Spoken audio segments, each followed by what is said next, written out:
অথচ ইনজিলে লেখা হয়েছে তিনি বেঈমান ছিলেন, ঈমান ছিল না। ওরা কোরআন দিয়ে তাকে ফাতেমার উপরে বানাচ্ছে, আর ইনজিল বলে উনি বেঈমান ছিলেন। কিভাবে? কয়েকটা জিনিস। একটা হলো বাইবেলের কথা যে যিশুর পরিবারের লোকেরা, ইংরেজিতে ফ্যামিলি আছে, বাংলায় আবার অনুবাদে কিছু কারচুপি আছে, নিজের লোকেরা, পরিবার কথাটা বাদ দিয়ে নিজের লোকেরা লিখেছে। যিশুর পরিবারের লোকেরা যিশুকে বিশ্বাস করতেন না, তাকে পাগল মনে করতেন, তাকে শয়তানে ধরেছে বলে মনে করতেন। এরপরে যিশুর পরিবারের লোকেরা তাকে ধরে বেঁধে রাখতে গেল, পাগল হয়ে গেছে মনে করে, বুঝলেন? যিশুর ভাইয়েরা তাকে বিশ্বাস করতেন না, গেল। এরপরে আরো মজা হলো, যিশু ভক্তদের, শিষ্যদের, সাহাবীদের নিয়ে বসে কথা বলছেন, বাইরে ওনার মা এসে দাঁড়িয়ে আছে, তার ভাই এসে দাঁড়িয়ে আছে, ভিতরে তো ঢুকতে পারছে না, সাহসে কুলোচ্ছে না, যদি গালমার করে। তো ওই মা এবং ভাইদেরকে বাইরে দাঁড়ানো দেখে, এটা ইনজিলের কথা, ভিতরে ওনার শিষ্যদের, সাহাবীদের কেউ যে বলছে যে আপনার মা এবং ভাইরা বাইরে দাঁড়িয়ে এসে তো দেখা করতে চাই, কথা বলতে চাই। তো যিশু কি বলছে বাইবেলের ভাষায়, কে আমার মা, কে আমার ভাই? ওরা তো আমার কেউ না। যারা আমার উপরে বিশ্বাস করে তারা আমার ভাই, তারা আমার মা। তাহলে কি বোঝা গেল? ওরা যেহেতু বিশ্বাস করে না, ওনার মাও না, ভাইও না, ওরা কাফের, তোমরা মুমিন, তোমরা আমার মা ভাই। 2 নম্বর কথা হলো, আচ্ছা বলেন তো, কারণ মা যদি সত্যিই কাফের হয়, তাকে কি বলা যাবে আমার মা না? মায়ের সাথে মা খারাপ বলে বেয়াদবি করা যায় কিনা? অথচ ইনজিল বলছে যে যীশুখ্রিস্ট মার সাথে এইরকম না, বারবার বেয়াদবি করতো, যাতা গাল দিত। ইনজিলের ভিতরে আছে। মা বলছে বাড়িতে তো মদ নেই, কি করা যায়?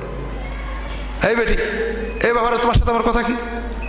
ও মেন, তো মাও বলছে না, ও মহিলা, এই বেটি।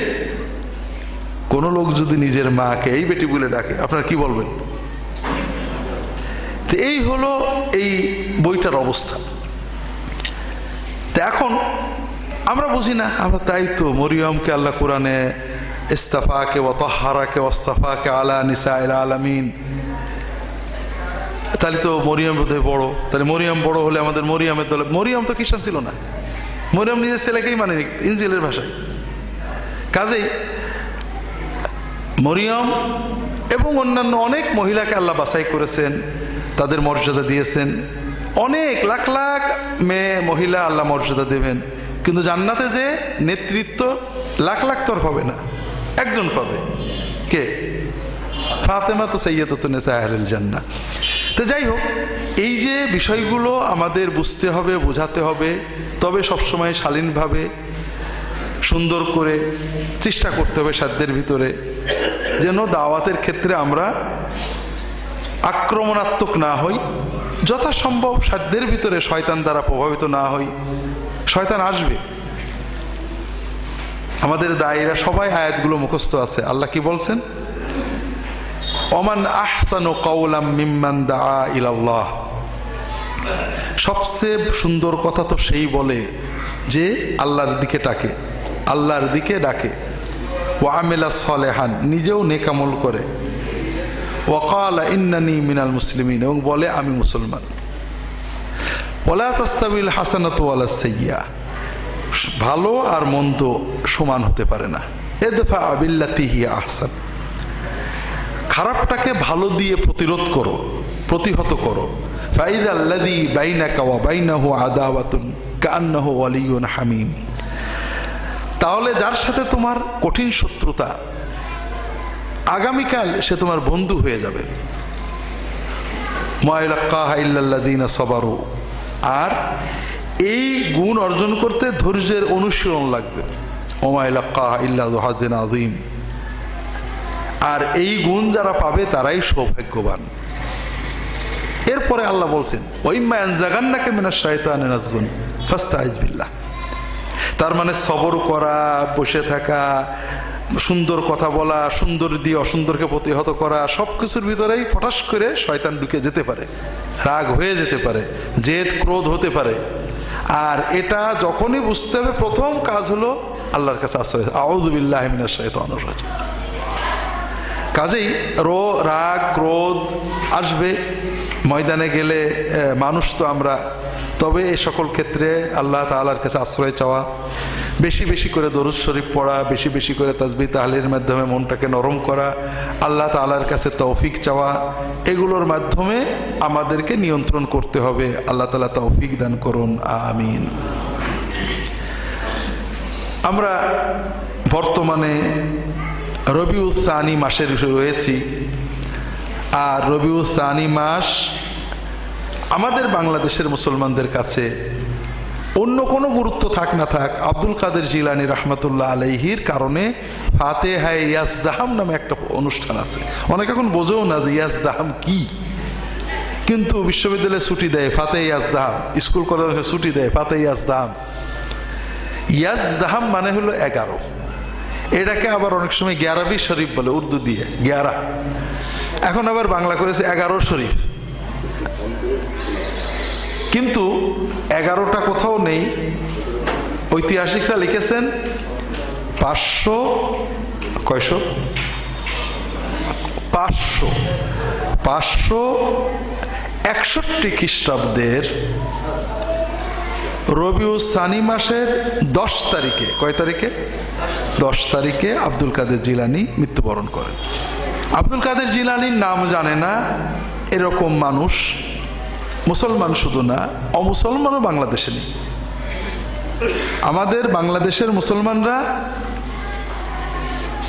10 জন সাহাবীর নাম জানে এরকম মুসলমান হাতে গোনা কয়েকজন, 10 জন তাবেঈর নাম জানে হাতে গোনা কয়েকজন, 10 জন তাবেঈর নাম জানে গুনে পাওয়া যাবে না। কিন্তু আব্দুল কাদের জিলানী রহমতুল্লাহ আলাইহি বা এরকম ওলি আল্লাহদের নাম জানে এরকম সবাই। এজন্য আমরা এটা খুব সংক্ষেপে আলোচনা করে মূল ঘটনায় বিস্তারিত হতে যাব ইনশাআল্লাহ। আমাদের দ্বীনের মডেল, দ্বীনকে যদি সহি রাখতে হয়, সচেতন হতে হন, আপনি যদি সত্যই মুক্তি পেতে চান, সফলতা চান, আপনাকে সচেতন হতে হবে যে আমি আমার সিদ্ধান্ত কারোর কথা শুনে নেব না, বুঝে শুনে নেব। দ্বীনের ব্যাপারও আমি পড়বো, বুঝবো, যাচাই বাছাই করব, যাচাই বাছাই ভিতর দিয়ে যে ব্যক্তি বা যাদেরকে ভালো পাবো তাদের সাথে থাকবো। দ্বীনের মডেল হলো কোরআন, দ্বীনের মডেল আমাদের পালনের মডেল রাসূলুল্লাহ সাল্লাল্লাহু আলাইহি ওয়াসাল্লাম, এবং কোরআনই বলেছে আমাদের মডেল সাহাবায়ে কেরাম। এবং রাসূলুল্লাহ সাল্লাল্লাহু আলাইহি ওয়াসাল্লাম বলেছেন সাহাবায়ে কেরামের পরে পরবর্তী 2 প্রজন্ম, মোট 3 প্রজন্ম, কোন কোন হাদিসে 4 প্রজন্মের কথা আছে। সাহাবী, তাবেঈন, তাবে তাবেঈন এবং তাদের পরের প্রজন্ম। সাহাবীরা মারা গিয়েছেন 110 হিজরির ভিতরে সবাই। রাসূলুল্লাহ সাল্লাল্লাহু আলাইহি ওয়াসাল্লামের ওফাতের পর থেকে সাহাবীরা মৃত্যুবরণ করছেন এক এক করে, কেউ 10 বছর, কেউ 5 বছর, কেউ 15, 20, 30, 40, 50, সর্বোচ্চ রাসূলুল্লাহ সাল্লাল্লাহু আলাইহি ওয়াসাল্লামের পরে 100 বছর পর্যন্ত বেঁচেছেন কেউ কেউ। যারা রাসূলুল্লাহ সাল্লাল্লাহু আলাইহি ওয়াসাল্লামের ওফাতের সময় যাদের বয়স অল্প ছিল, 8-10 বছর ছিল, তারা 105-10 বছর বয়সে মৃত্যুবরণ করেছেন, শেষ। তাবেঈনরা রাসূলুল্লাহ সাল্লাল্লাহু আলাইহি ওয়াসাল্লামের সমসাময়িক ছিলেন কেউ কেউ। তাবেঈ মানে যারা রাসূলুল্লাহ সাল্লাল্লাহু আলাইহি ওয়াসাল্লামকে দেখেননি, সাহাবীদের কাছে মুরিদ হয়েছেন, সাহাবীদের কাছে দ্বীন শিখেছেন। এরাও সর্বশেষ 150-60-এর ভিতরে সবাই মারা যান। তাবেঈন যারা তাবেঈদের ছাত্র ছিলেন, এরাও 210-15 হিজরির ভিতরে, অর্থাৎ রাসূলুল্লাহ সাল্লাল্লাহু আলাইহি ওয়াসাল্লামের ইন্তেকালের 200 বছরের ভিতরেই তাবেঈনরাও চলে যান। চতুর্থ প্রজন্ম, সব মিলিয়ে 300 বছর সর্বোচ্চ ভালো যুগ হিসেবে কোরআন হাদিস শরীফে বলা হয়েছে। আমরা মডেল পাবো, দ্বীনকে ভালো করে বুঝবো সাহাবীদের থেকে, এরপরে তাবেইন, তাবেইন, কিন্তু আমরা তাদেরকে চিনি না। তাবেইনদের গল্প নেই আমাদের সমাজে, নামও জানি না, তাবেইনদের কথাও জানি না। পরবর্তী অলি আল্লাহদের নামে অনেক কথা আছে যেগুলো সত্য মিথ্যা আমরা জানি না। এগুলোর কারণে আমরা দিন সম্পর্কে ভুল বুঝি। অনেক গল্প আছে যেগুলো আমাদের ভুল বোঝায়, আপনাদের অনেকবার গল্পগুলো উদাহরণ দিয়ে বুঝিয়েছি।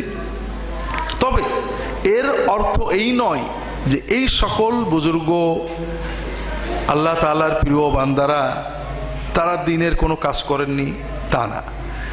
আব্দুল কাদের জিলানী রাহমাতুল্লাহ আলাইহি দিনের অত্যন্ত বড় মুজাদ্দিদ, মুসলিহ, সংস্কারক, আলেম ছিলেন। তার যুগে তিনি উম্মতের অনেক কিছু দিয়ে গিয়েছেন। আমরা তাদেরকে ভালোবাসতে হলে তাদের সম্পর্কে জানা দরকার। এটা জানার জন্যই আমরা মুখতাসার চেষ্টা করব। আল্লাহ তাআলা তৌফিক দান করুন, আমিন।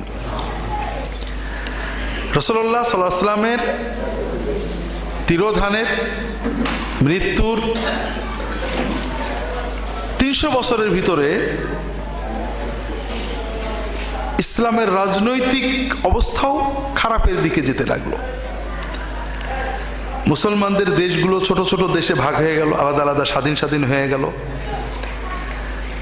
ধর্মীয়ভাবেও বাগদাদের শিয়ারা দখল করে নিল, শিয়াদের বিভিন্ন রাষ্ট্র হয়ে গেল। এই পরিস্থিতিতে আর একটা গজব আসলো মুসলমানদের উপরে, সেটার নাম হলো ক্রুসেড। ক্রুসেড যুদ্ধ মানবতার ইতিহাসে বর্বরতম ইতিহাস। ইউরোপের এই যে বুশ বা বারাক বা যাদের নাম শুনছেন, এদেরই পূর্বপুরুষেরা ইউরোপের সবগুলো রাষ্ট্র, প্রায় 22টা দেশ একসাথে হলো মুসলমানদেরকে মধ্যপ্রাচ্য থেকে মেরে, খুন করে, পুড়িয়ে, জ্বালিয়ে ফিলিস্তিন দখল করতে হবে।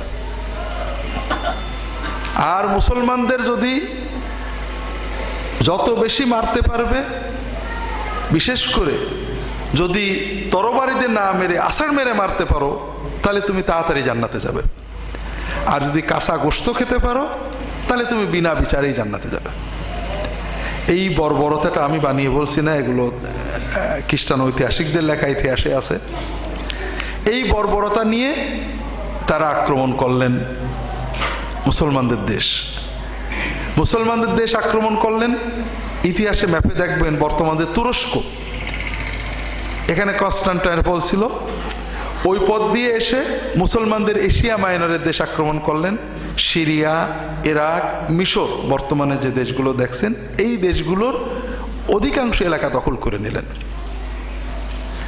যে দেশ দখল করলেন সেই দেশে বর্বর হত্যাকাণ্ড চালালেন। এরপরে সেখানে তারা বসবাস করলেন। মুসলমানরা কিছু পালিয়ে অন্য দেশে গেল, কিছু সেই দেশে থাকলো।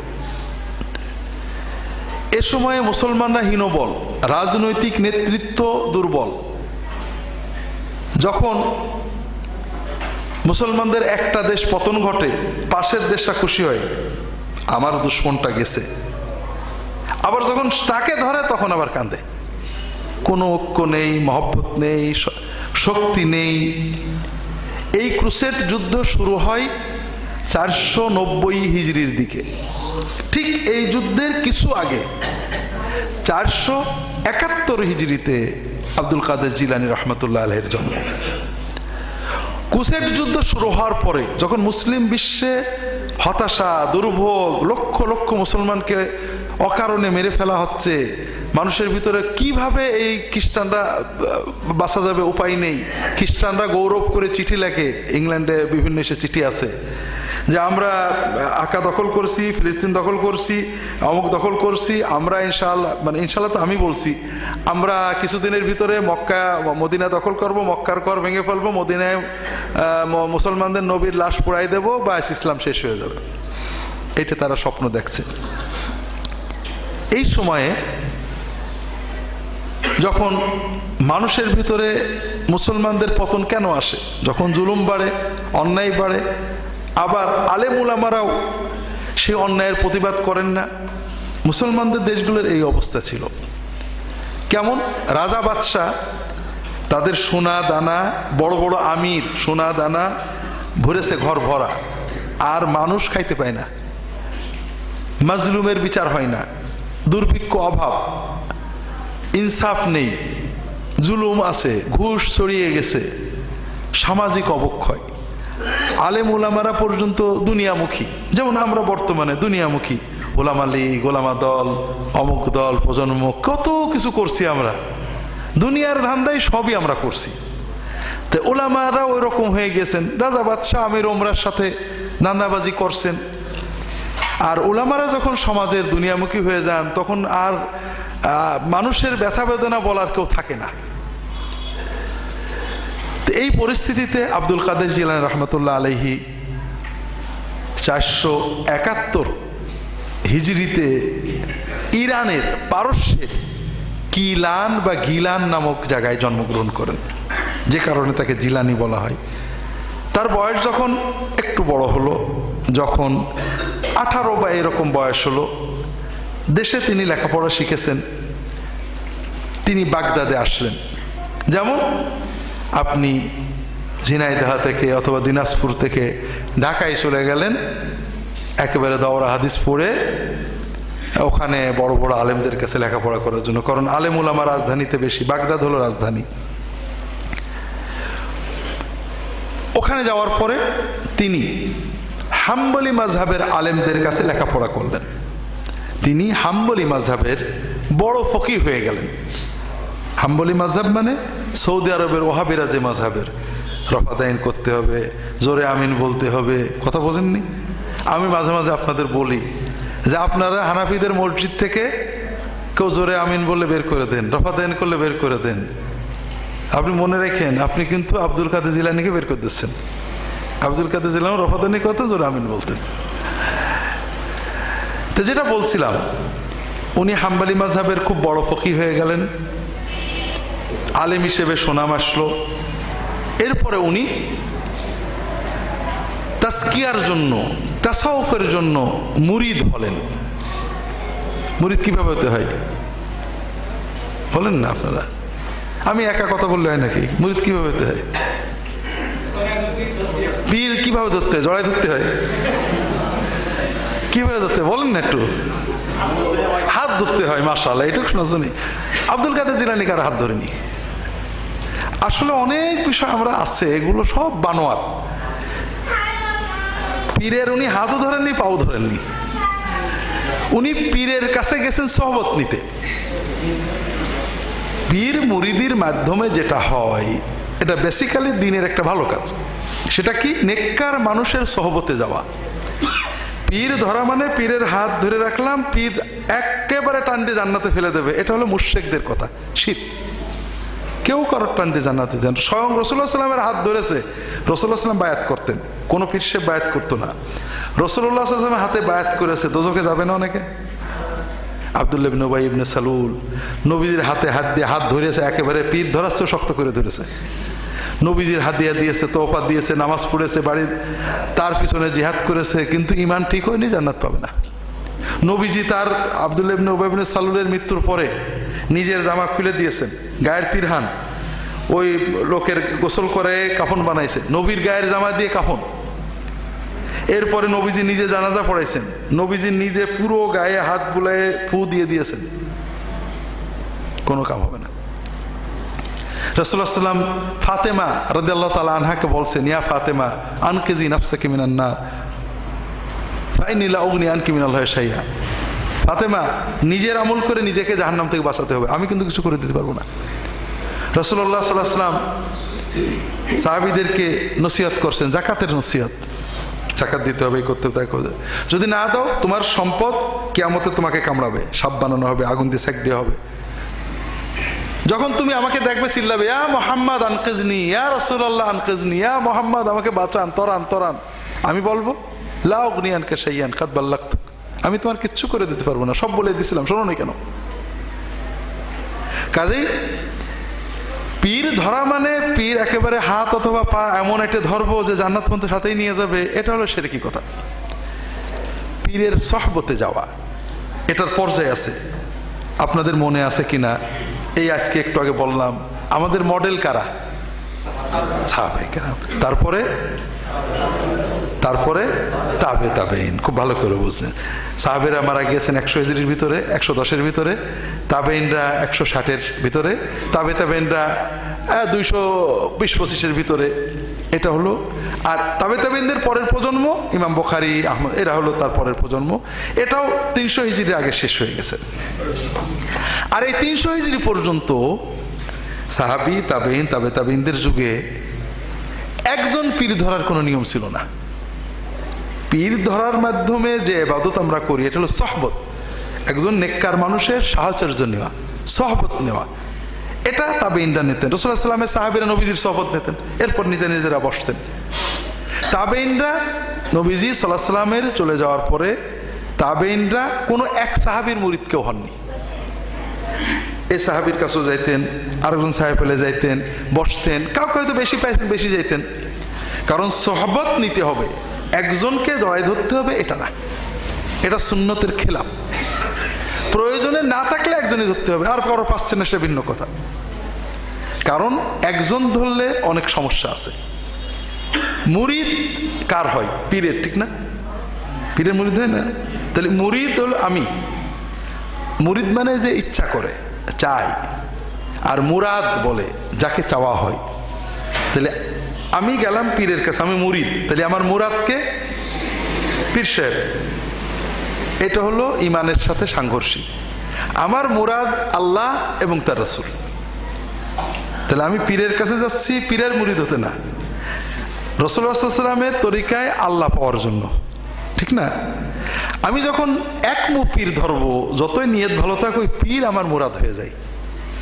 আমি আর আমার পীর এত বড় হয়ে যায়, আমি নবী আর দেখতে পাই না। পীরের ভুলগুলোও ভালো মনে হয়, পীরের ভালোগুলোও ভালো মনে হয়। আর যখন একাধিক পীরের যাও, একজন হয়তো বেশি ভালোবাসি ভিন্ন কথা, একাধিক পীরের কাছে যাব, তখন আমার পীরের ভুলগুলো ক্লিয়ার হয়। আমার পীর হয়তো একটা সুন্নত করে না, আরেকজনের কাছে পাওয়া যায়। আপনি কি হেরার আলোয় আলোকিত হতে চান? আপনি কি সুন্নাহর আলোকে জীবন গড়তে চান? প্রফেসর ডক্টর খন্দকার আব্দুল্লাহ জাহাঙ্গীর রচিত কোরআন সুন্নাহ ভিত্তিক জীবন ঘনিষ্ঠ বইগুলো পড়ুন, সুন্দর জীবন গড়ুন। ইসলামী আকীদা, হাদিসের নামে জালিয়াতি, ইহয়াউস সুনান, রাহে বেলায়েত সহ আরো অনেক বই। কোরআন সুন্নাহর সাথে থাকুন, জীবন বদলে যাবে। যোগাযোগ আস-সুন্নাহ ট্রাস্ট, 01715400640। এই জন্য তাবেইন, তাবে তাবেইনের যুগে কেউ কখনো পীরের মুরিদ হননি। একজনের সবার সহবতে যাইতেন। আবু হানিফা কারোর মুরিদ হননি, মালিক কারোর মুরিদ হননি, শাফেঈ কারোর মুরিদ হননি, আহমদ ইবনে হাম্বল কারোর মুরিদ হননি রাহিমাহুমুল্লাহ। তাদের কিতাব যত আছে মুরিদ হওয়ার কথা কোথাও লেখেন উনি। তারা উস্তাদদের সহবত নিয়েছেন, আলেমদের সহবত নিয়েছেন, দিলকে তাজা করার চেষ্টা করেছেন ইত্যাদি। আব্দুল কাদের জিলানীর সময়ে অনেক লেট হয়ে গেছে। ওই সময়ে ভালো নেককার মানুষ কম ছিল, একজন ধরা হতো। কিন্তু ধরা হতো মানে ঠ্যাংও ধরা হতো না, হাতও ধরা হতো না, বায়াতও হতো না। কারণ ইসলামে বায়াত শুধুমাত্র রাষ্ট্রের জন্য। বায়াত কার জন্য? রাষ্ট্র। বায়াত নেয়ার অধিকার একমাত্র রাষ্ট্রপ্রধানের। কাজেই ইসলামের প্রথম 500-600 বছর পর্যন্ত যদি রাষ্ট্রপ্রধান ছাড়া কেউ বায়াত নিত, তাকে কতল করা হতো। পীর সাহেবদের বায়াত নেওয়ার তরিকা মাত্র 200-300 বছর আগে চালু হয়েছে। পীর সাহেবদের সহবত নেওয়া হতো, অর্থাৎ আব্দুল কাদের জিলানী দাব্বাস নামে একজন আল্লাহর বুজুর্গ ওলি, তার সহবতে গেলেন, তার কাছে থাকতেন, ইবাদতবন্দি করতেন, জুতো টানতেন, নিজের অহংকার বের করতেন, মারধর খাইতেন। পীর সাহেব বললে শীতের ভিতরে পানিতে গোসল করতেন। অর্থাৎ নিজের আমিত্ব অহংকার বিসর্জন দিয়ে আল্লাহমুখিতা হওয়ার জন্য অনেক ইবাদত পরিশ্রম করলেন। ইবাদত পরিশ্রম করার পরে এর আবার একটা মজা আছে। ইবাদত যখন আপনি বেশি করবেন, তখন মনে হবে এইটাই করি, এইটাই করি। মানে রোজা রাখছি, সারা বছর রাখি, জঙ্গলে আছি সারা বছর, তাই কি হবে মানুষের ঝামেলায়, যে কথা বোঝেননি? মজা লাগে, মনে হয় যেন খুব ভালো, সারাদিন আল্লাহর কথা, স্বপ্ন, কাশ। কিন্তু এর নাম ইসলাম না। ইসলাম জঙ্গলে যেয়ে অলি হয়ে সারা রাত নামাজ পড়তে শেখায়নি। বাড়িতে থাকবো, বউ ঝগড়া করবে, গাল দেবে, ছেলে কানবে, হাইকে দেবে গায়ে, মা রাগ করবে, বাজারে যাবে, লোকজন গাল দেবে, এই শুনে মুত্তাকি থাকতে হবে। ওরা জঙ্গলে যেয়ে তো সবাই ভালো থাকতে পারে। তো তুমি বউয়ের গাল শুনে, মায়ের রাগ শুনে, মানুষের গাল শুনে, মসজিদ কমিটির গাল শুনে কেমন ভালো আছো, এইটা হলো ইসলাম। হ্যাঁ, এই জন্য আব্দুল কাদের জিলানী বলছেন যে জঙ্গলে মানে দীর্ঘদিন মানে এসে যে ওই খানকায় বসে পীরের সোবতে থাকার পরে জঙ্গলে যে কিছুদিন থেকে মনে হলো আর এসে যাব না, আমি দেশ ছেড়ে আজীবন ওই মাঠে মাঠে ইবাদত করে বেড়াবো, নামাজ কালাম পড়বো, জুমা যাবো, আর মানুষের সাথে মেশবো না। কিন্তু আমার মনের ভিতরে আসতে লাগলো যে উম্মতের কাজ করতে হবে না, মানুষের কিছু হেদায়েতের কাজ করতে হবে না, জঙ্গলে থাকলে হবে নাকি। তো যাই হোক, উনি এরপরে চলে আসলেন বাগদাদে। বাগদাদে এসে আমরা যেটাকে খানকা বলি, ওনার একটা মাদ্রাসা ছিল, মাদ্রাসাতে মসজিদ ছিল। মাদ্রাসার উনি তৎকালীন আলেমদের যেটা নিয়ম ছিল, বড় আলেম হলে একটা মাদ্রাসা করে নিতেন, মাদ্রাসায় পড়াতেন, ওয়াজ নসিহত করতেন, সবাই তার কাছে আসত। তো উনি ওনার মাদ্রাসায় পড়াতেন, বইও লিখেছেন উনি অনেকগুলো। আমাদের দেশে অনেকে বলে যে আব্দুল কাদের জিলানী সব কোরআন হাদিস বুঝতে হবে, আব্দুল কাদের জিলানী কিছু বুঝতো না, আব্দুল কাদের জিলানী জান্নাতে গেলে আমরাও যাবো, এরকম কথা অনেকে বলেন। তা আমি এরকম একজন যিনি বলছেন তাকে বলছি, মানে আব্দুল কাদের জিলানী ভালো বুঝতেন, এবং আব্দুল কাদের জিলানীর কেতাব অনুযায়ী তার বইয়ে যা লিখেছেন সে অনুযায়ী আপনি কিছুই বোঝেন না, আপনি জাহান্নামে যাবেন। কারণ আব্দুল কাদের জিলানীর বইও কেউ পড়ে না, সবাই কাদেরি। আবার কি অনেকে লেখেন হানাফি আল কাদেরি, চট্টগ্রামে বেশি, যেমন মনে করেন আবদুল্লাহ জাহাঙ্গীর আল হানাফি আল কাদেরি। যেমন আমি লিখলাম আবদুল্লাহ জাহাঙ্গীর বিএনপি আওয়ামী লীগ, বাংলাদেশ জাতীয়তাবাদী ইসলামী ছাত্রলীগ নাকি। আব্দুল কাদের জিলানী হাম্বলি ছিলেন এবং কট্টর হানাফি বিরোধী ছিলেন। তা হানাফি হলে কি করে কাদেরি হয়, আর কাদেরি হলে কি করে হানাফি হয়? বরং আহলে হাদিসদের জন্য কাদেরি হওয়াটা সহজ, কারণ হাম্বলি মাযহাবের সাথে আহলে হাদিসরা মিলে।